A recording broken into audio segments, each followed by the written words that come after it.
Maybe this is a tough question to answer, but why do you think she wanted to bet on you? My career has not always been easy. My life has not always been super easy. And I've kind of said, you know what?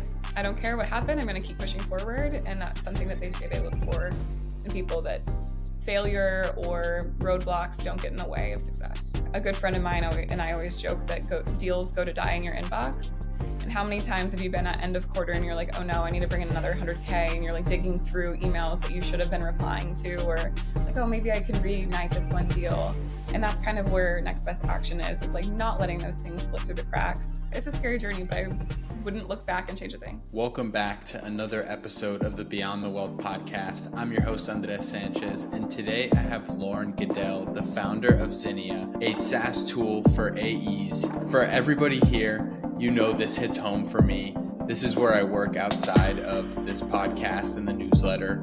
I'm really excited to dive in and be curious and understand what this tool is, and hopefully people listening and watching will get the chance to understand it and then potentially start to leverage it.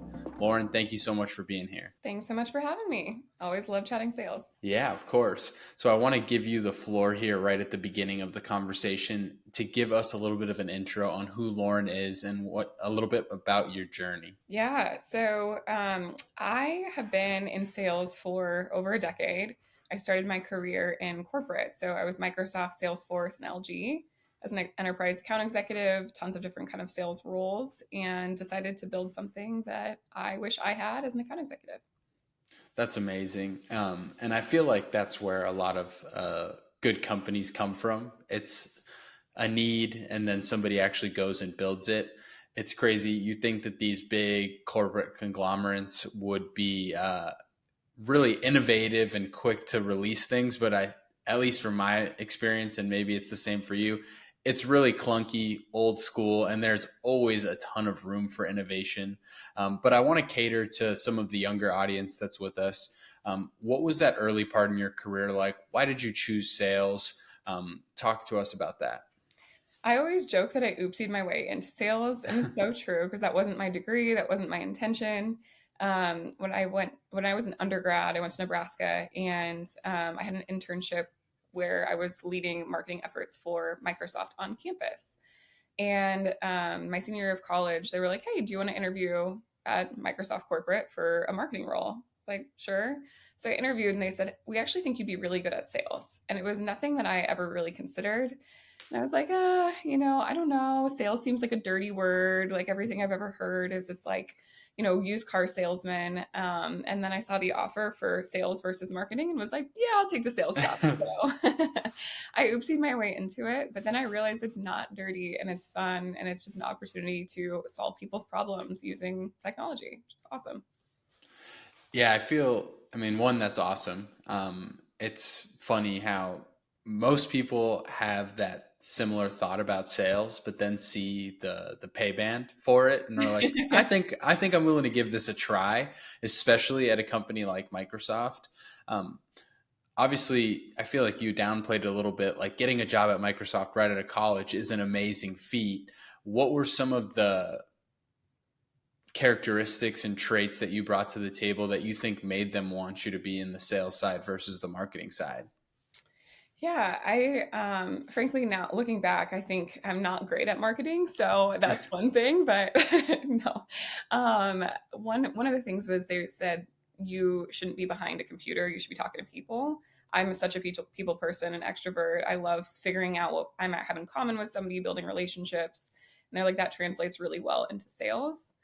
But also just being able to manage a business. And I think sales and entrepreneurship goes hand in hand. It's Mm-hmm. managing a business top to bottom, start to finish, of, honestly doing your own marketing and doing your own research and all of that kind of stuff. So, yeah.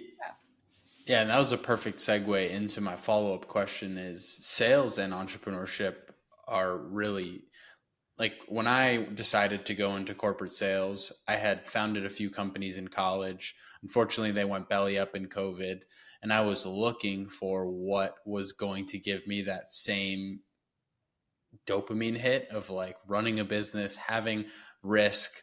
And when I understood corporate sales, I said, "Hey, this is a pretty de-risked startup here. You get a book of business, you have somebody backing you, you have a name behind you." So for you, what are some of the similarities you saw from the corporate sales world to actually running a book of business or to actually running a company? And what things did you take away from your corporate life that helped you be successful as a founder? It's so funny you say this because one of my investors, one of my very favorite investors, is the partner at Atlanta Ventures, and she commonly posts about how she thinks that tech sales reps make the best founders and CEOs.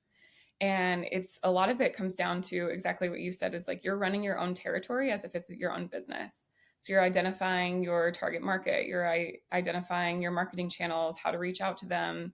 You are fitting your product or solution into their story, into their initiatives and their problems.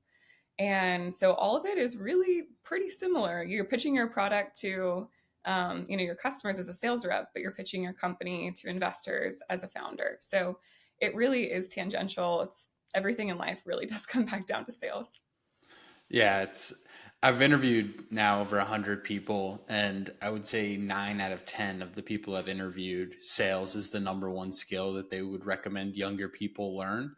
Obviously, not everybody is built for sales, but if you think that you have the inkling, if it's somewhat interesting to you, I always recommend to people in their early 20s, even right out of college, try sales. Mhm. Go and join a sales club, go and try and sell things, like go and look for a job that allows you to sell, whether that's in retail or something entry level, because sales is really an amazing avenue into being able to do almost anything. Like I can't think of a job that allows you to pivot harder than sales relative to some of these other industries. Obviously, you worked at Salesforce, you worked at Microsoft, like some of the biggest companies in the world. What did it look like when you were going to walk away from that really high quality income to go and take a huge risk? Yeah, my last year at Salesforce, it was I think my 10th year. So I when I was in college started full time with LG while finishing my degree and then went to Microsoft straight out of after I graduated. And so it was my 10th year and was like, okay, I can't imagine doing this same thing forever. And I'm not learning anymore and I'm not growing anymore. And so I had a couple of goals. Like I wanted to close the biggest deal in my org for the year. I wanted to make 7 figures in commission. I wanted to do all these things. And I did those things. And then I was like, I'm no more fulfilled. I'm no more satisfied. And I just closed the biggest deal of my entire career while playing Candy Crush on my phone. And so for me, it was like, okay, what's important to me today? And I'm comfortable. I can pay my mortgage, for a couple of years if I need to. What can I do now? And I'm not super motivated by cash flow. I'm more motivated by learning and growth and challenge. And so for me, it was like, okay, what can I do to continue to learn every single day? So walking away was a bit scary though. There's, you don't have the security and it's scary to be like, what if I fail very publicly in front of everybody that I know? So it's a scary journey, but I wouldn't look back and change a thing.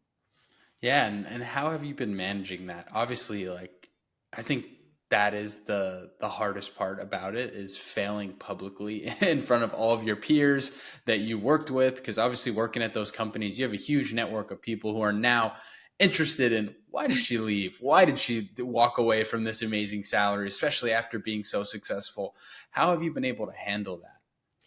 I would say that when I left Salesforce, I actually was I remember calling my boss to tell him I was leaving crying because I loved him so dearly and I loved my team so dearly and we were all close. We still have a group text years later, but they were like, "You're crazy. Why are you giving this up and walking away to make $0 a year?" In the beginning. And what I've learned is that every successful entrepreneur I know, a lot of mentors of mine that have sold $1 billion plus companies, have had 5, 6 failures before they were ever successful. And that's just the reality of startups: is knowing that the odds are against you. It's over 90% of startups fail. I think it's like 96% of startups fail. So it's like, failure has become less and less scary the further into it I've gotten. And I'm pretty public about our failures too. Like, hey, we launched this product, it flopped, it didn't work. We thought that our customers were asking for this, but really they were asking for this. And people have been pretty receptive to it. So it's helpful to be really authentic and open. Yeah, and I love that point there about you have to have some failures before you see that big success. Very, very, very rarely does somebody just launch a company and have it become a big win. I like that. It's this meme of somebody throwing darts, and it's like the average person throws one dart, doesn't hit the dartboard, and they walk away. The regular person goes up and throws 3 4 darts, they don't hit the middle, they walk away.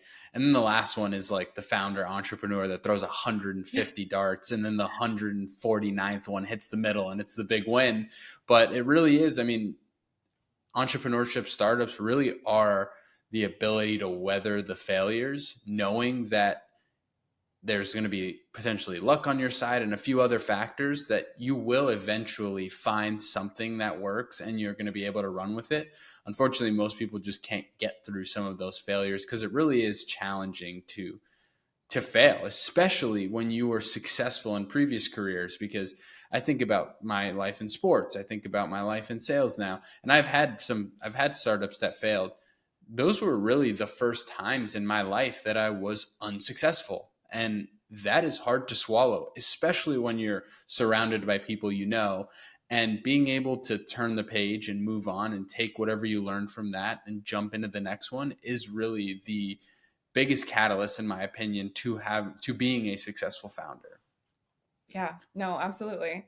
I think that that's the other thing with sales and foundership is sales where we get used to being told no, and we're like, no is just it's a roadblock for us, right? It's like, Yeah. how can we work around it? How can we continue to push through? And that's startup world too. Is like you get told no every single day, and how do you continue to thrive and be motivated? Yeah. So you leave the corporate world, you start a company. It's not the company that you started right now that you're focused on. Talk to me about that time in your life, and what that looked like. Yeah, so my last company was with an engineer from Salesforce, actually, that I had worked with. And we were doing stuff in the crypto world, hence why I was based in Miami. Web3, DAO governance, NFT whitelisting, crazy stuff. And I learned so much. It was incredible.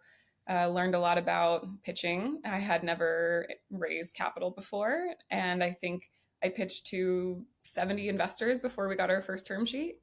And I remember the first one, they're like, how much money are you raising? I'm like, 10 million. I don't know. We had no idea what we were doing. Both of us were corporate backed and had never done startup before.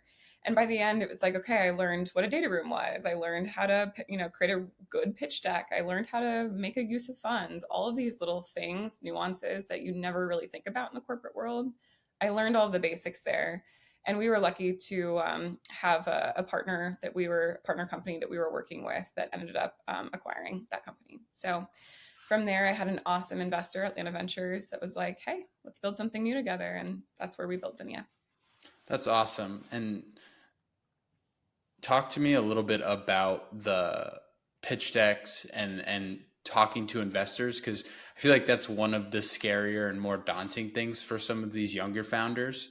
They're worried that these investors won't take them seriously. They're worried that they don't know what the investors are looking for. And obviously, raising capital is a huge part of building most successful businesses. It's getting rarer and rarer that a bootstrap business becomes extremely successful. So I'd love for you to share some insights and some advice for founders listening right now that are working on their pitch decks or starting to pitch investors. Yeah, I mean, what I will say is like when I first started pitching investors, I was like, VCs are scary. They're these big, powerful beings that are, like out of arm's reach. And what I really realized is that investors are people too. They have kids, they go to the grocery store, they, they are the same humans that we are. And most of them, I will say most of them really do just want to be helpful. So my biggest advice I ever give is talk to investors as early as possible, and your first call should never be asking for money. So, what I mean by that is like you don't ever want to marry somebody without dating them.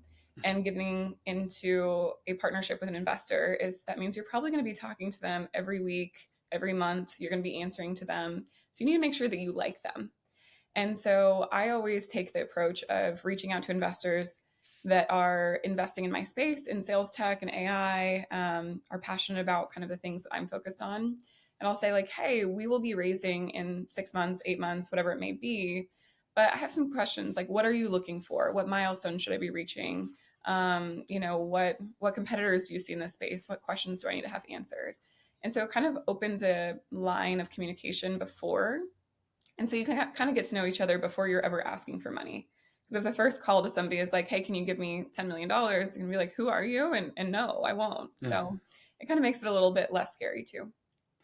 Yeah, I think that's amazing advice because most younger entrepreneurs are fixated on the capital and how much money they want and all of these things and aren't aware of how many roadblocks that can actually bring you if you go and get in a relationship that doesn't make sense. So I love the thought of dating before you marry them. Once you get that check, they are now part of your everyday life and are directly involved in what you're doing.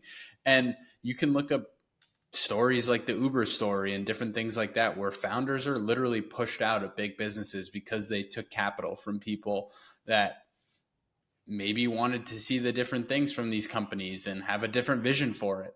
So it is very important. And I will say for the entrepreneurs listening and watching right now, it is very important to think about who you're working with, who you're raising capital from, because they are going to be directly involved in your business. That is now not just your business. It is now everybody in your investor's business. So thank you so much for that advice. I think that's really helpful for the people listening. Yeah, it's so true. They are going to become a part of your everyday life. It's so true. Yeah.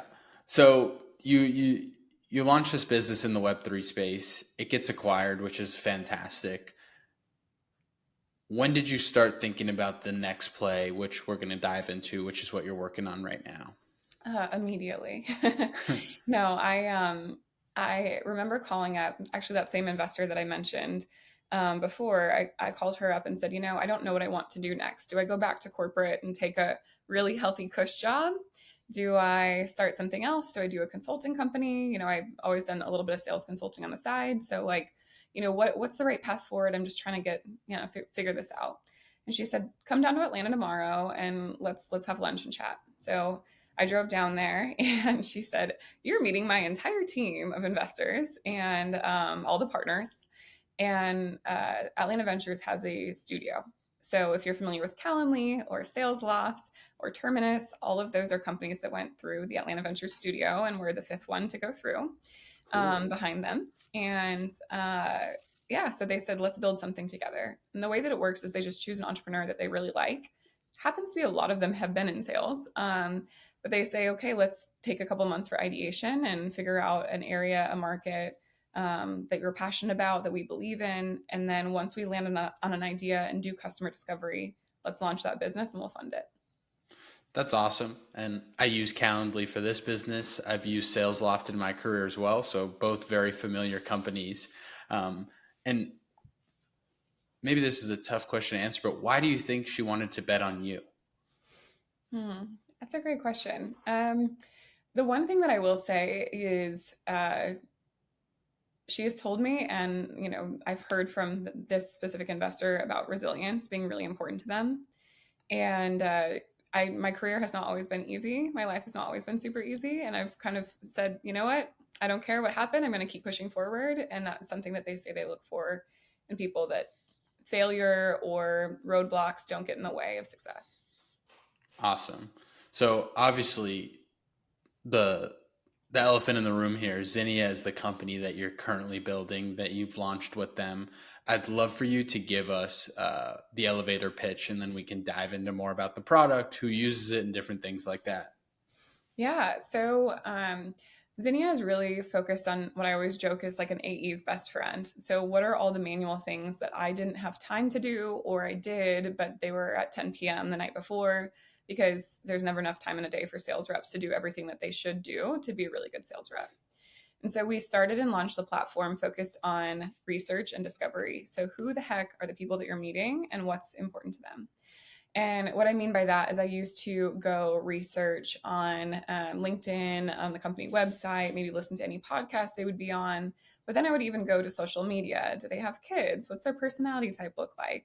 Because if someone looks really serious and buttoned up, I'm going to take a very different approach than someone who is goofy and playful. And so I'd really try to get that holistic view of the human, but then also the company. So reading, the company's 10K or listening to the earnings call, the annual report, things like that. And that's really time consuming. 10Ks are Hmm. what, 180 pages, 200 pages. Yeah. So what we have launched live in the market today is doing all of that research for you, but taking a specific lens of the product or service you're selling.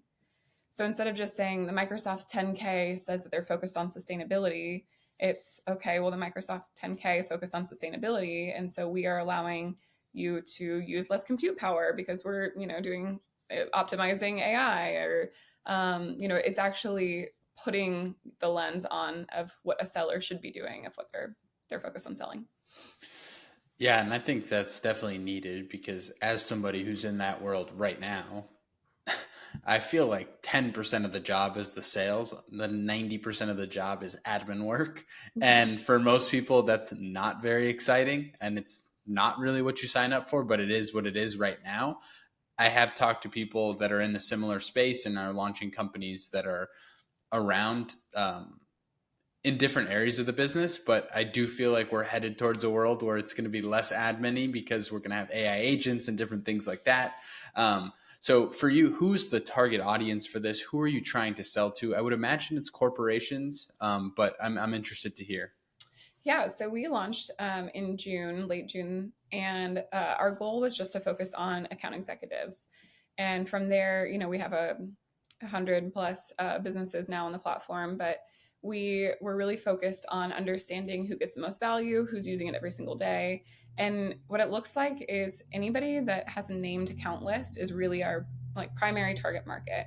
And we integrate into CRM, we integrate into your inbox and your calendar to be able to give you the next best action you should take every single day. So what we have is, hey, prepare for this meeting with Joe, and here's everything that's important. Here's the context of the emails, so you can have that quick, 5-minute prep before that meeting.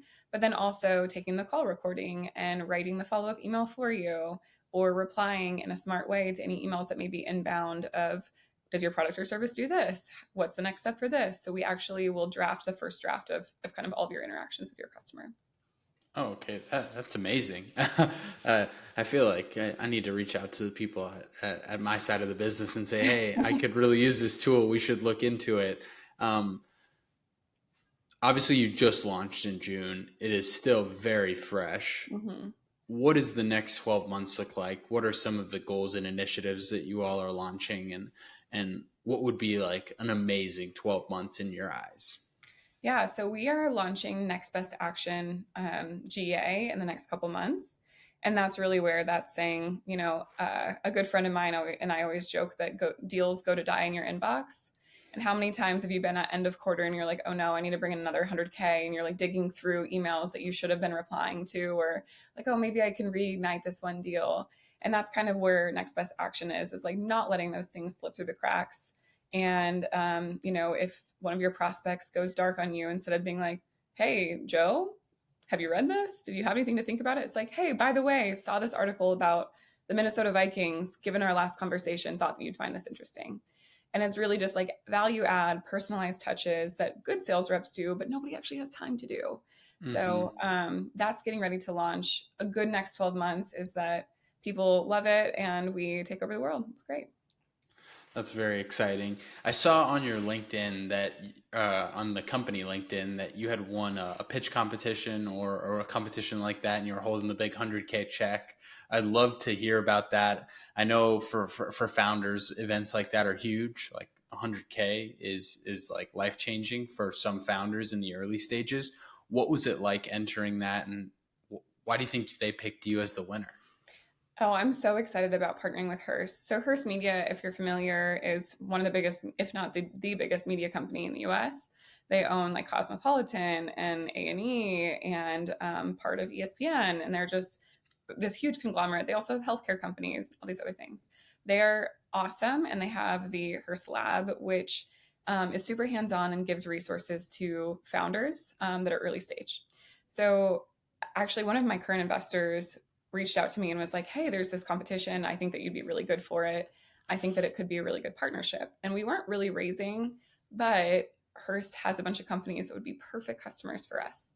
also we need help with marketing, and that's what they are really, really good at. So we went through the competition. I think they said over 400 companies applied, and then, had to go through a series of interviews and pitching, and it came down to 5 of us, and actually 2 of us ended up winning the competition, which was great. They don't normally do that, but they're like, we couldn't choose. And they said, we chose you because, one, we can see a really, really natural application of AI here, and it feels really useful. But two, we actually think this could be useful for a lot of our own brands and our own companies. And so we think we can be really helpful. And they have been wildly helpful and amazing. So we're so excited to be partnering with them. That's amazing. And I think you mentioned something about marketing. Marketing is, I would say, the hardest part of any startup. It is, I mean, at the end of the day, in the world we live in now, eyeballs are dollars, distribution is everything. What are some of the challenges you've faced from, obviously, sales? You've got it covered. Being an image of the company, you have it covered. I mean, even in this conversation, you're very well spoken, very professional. There's obviously tons of other hats you need to wear as a founder. What are some of those challenges that you've had to deal with since the launch of this company? Because I always like to highlight these moments, because sometimes I watch podcasts and it's all positive, but we, as a founder, we know it's not all sunshine and roses. Like, there are plenty of hurdles, plenty of challenges. What are some of the hard parts of what you're doing right now? Oh, all of it. If it was easy, everybody would do it, right? But no, I always joke that as a founder and a CEO, my job is to do sales and marketing and operations, but I'm also the office janitor and the social committee and HR and everything else. So you really do have to wear so many hats. And transparently, it's been really, really hard lately because we're kind of in this inflection point between we've launched and actually 100% of our sales have been inbound, which is great. But I have over, I would say, probably 40 to 50 meetings a week on average. And that doesn't give me a lot of time to do my day job, right? Like Yep. this is great because we have inbound customers and we're learning and we're growing, but we're actually not quite at the point to hire more people to take on some of this stuff yet. And I need to learn what feedback that we're getting from customers, why they're moving forward or why they're not. And I need to hear that firsthand. So being a founder is really hard. I am working 100-hour weeks and it's exhausting and it can feel really lonely sometimes, for sure. It's not an easy path, but I'm very lucky that my co-founder Marco, he's my CTO, is a rock star. We support each other really well and can kind of push each other through it. And he's like, I don't understand sales, but I got you. And like, I don't understand coding, but I got you. So That's awesome. And a lot of companies are founded with a technical partner or a co-founder. We talked a little bit about it when it comes to investors, but I've seen a lot of businesses go to die in relationships with co-founders and picking the wrong co-founder. What is some advice you could give? Obviously, you are now in the trenches with the co-founder right now. What is some advice you could give to founders looking to pick a co-founder, get into a business with a co-founder? Because that is one of the biggest challenges when it comes to having a successful company, and you're doing it right now. this is something I'm actually super, super passionate about. And you are completely correct. There's a statistic, I think it's over, for the companies that fail, like over 30% of them fail because of co-founder differences, of them not getting along, not working together well, whatever it may be. Um, so we brought Marco in about a year ago. Way after we started the company, and it's because we went through the studio. So, had the support of Atlanta Ventures, but my biggest advice is first round capital has this 50 questions you should ask before going to business with somebody. And Marco and I sat down for 2 full days. It was a Saturday and a Sunday, and we whiteboarded all day. And we sat down and went through this questionnaire. And it's everything from like, what's your exit goal? Do you want to build $1 billion company, or do you want to build a $10 million company and kind of coast? Those are wildly different paths, and you have to make sure you're on the same page. But some of them are also like, do you work on weekends? What do you do when you're hungry and you have a deadline? Do you pause to eat or do you push through? And it's silly, but those things are so important to talk about before it becomes an issue. So Marco and I sat down and he said, you know what, why don't I work with you for the next couple months? Don't pay me.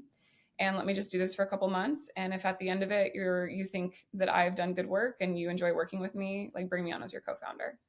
And by the end of the first month, I was like, I'm obsessed with him. He's amazing. He's wonderful. He's exactly what the business needs. And like, please join. So That's awesome. And shout out to Marco for being able to bet on himself. Most people, and I think it is a red flag when you have somebody who's like, pay me up front, I need to do this and that. And obviously you can't imagine that everybody's going to work for free, but that's a big green flag, knowing that he's willing to bet on himself, saw the vision, wanted to jump in and allow you to kind of evaluate. My best hires in my businesses have been the people that hustle first and then ask for funds and different things like that. And I just wrote a newsletter yesterday about it because I'm about to hire a brand new editor. I get probably 35 to 40 editors in my inbox every other day. I'm not going to hire them. This kid went way out of his way to make me a video, post it on Twitter, tag me, get my attention. He looked through multiple of my tweets, saw that I didn't want to focus on short form and I wanted to focus on long form, already had a big draft of things he would improve on my YouTube. And I was like, hey, let's jump on a call right now. Like, you deserve to get this next call. And I'm probably going to end up hiring this person. And he bet on himself. He took time to make the video. He took time to make the report about my YouTube. He took time to get on that call, knowing that there was potentially no financial gain from this, but he separated himself from the 150 other people that apply every week to work with us. So I love that is, and that is a message that I say, obviously value your time at the right price, but don't be shy from doing things for free. Like, add value before you want people to give you money. You want people to let you get involved. And I love that point because Marco did it at the biggest scale. He's now involved in a huge company. And so it's really amazing. yeah, no, it's so true. Like taking a bet on yourself. He knew his value. And I mean, even to the extent of we had previously talked about what the equity split would be if it made sense after the couple months. And I was like, I want you on. I want to give you more equity than you asked for because I want you to be my partner. So That's amazing. Um, right now, you're obviously in that phase of testing and trialing with customers, trying to understand what people want. A lot of founders get stuck on like their vision and what they think the product should be. And it's funny, there's been a little bit of a theme here. We've talked about things that derail some of these startups. What is it like for you to think that this is the perfect idea, this is the product, and then roll it out and have people say, no, I don't want that, I want this, and have to go and iterate on it and change it? Because I know that's challenging for founders. yeah, I mean, it can be pretty exhausting for sure. And what I've learned is that when you ask somebody what they want, most of the time customers don't know exactly what they want. They'll tell you one thing but mean another thing. And it's simply just because, you don't know what exists. You don't know what's possible. It's like, oh, what's the old thing like asking for a horse, but they really wanted a car if they Mm-hmm. didn't know cars existed, right? So, Yeah, yeah, I mean, what's been interesting for us is we decided that we would choose a market and not a product. So we wanted to choose the market of sales, of particularly named account lists, corporate sales. And we wanted to create a product that served AEs well. And, I knew that some of the biggest issues were things like researching and showing up to meetings prepared, knowing who the heck you're selling to, giving a personalized journey. And then, it's kind of expanded into more tactical things of like, okay, we have all that information now, but what do we do with it? So I think choosing the market and the audience versus a specific solution is the best thing you could do because you're going to have micro pivots and micro, direction changes along the way. I love it. This has been an amazing conversation, and I've learned a bunch. I hope people listening and watching have learned a lot about Zinnia and what you're launching. And we have tons of CEOs and founders that watch the show.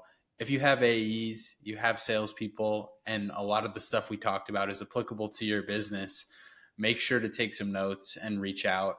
I always ask the same question before we end the interview, and it is about you. It's one of those cliche questions, but it always leads to some good answers. You've had an amazing career. If you could go back to the 18-year-old you and give yourself a piece of advice, what would that be?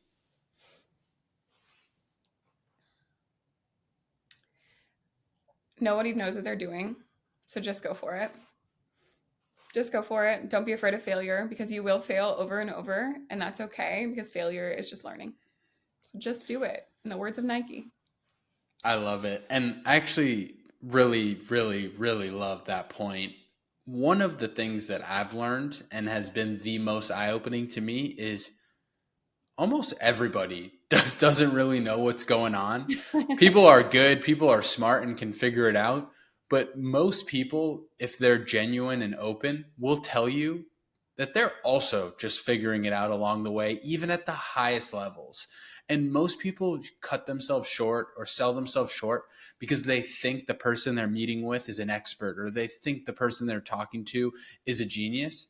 They're very much in the same place you are at their level, just figuring things out along the way. So don't ever shy away from getting yourself in rooms, getting in front of certain people because you think that they're smarter than you, or you think that they're better than you in certain ways. Everybody's on the same level. Everybody's learning along the way. If somebody is giving you those traits, it's probably not somebody you want to talk to anyways. If you meet a genuine person at the highest level, like I've talked to CEOs that are like, every day I wake up and I am just throwing shit at the wall and I'm trying to figure it out. And that's just the way this works. And it's nice to hear that, because even at the lowest level, when you're starting out right out of college, you don't know what the heck's going on. You're just trying to figure it out. So I think that is actually a fantastic answer. And I've asked that question over 100 times. And this is one of the answers that I actually really like the most, because I think it's so true. Well, thank you. Yeah, I mean, we're all in this together. We're all faking it, so go for it.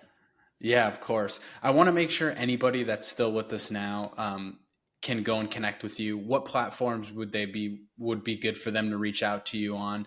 And for companies that might be listening, or founders, CEOs that might be listening, where's the best place to get in touch with Zinnia?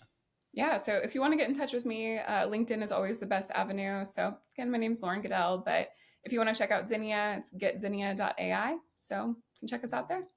Amazing. And all of Lauren's information will be listed in the description below of wherever you're watching or listening to this. And Zinnia's information will be listed below as well. Lauren, thank you so much for the conversation. This has been an absolute pleasure.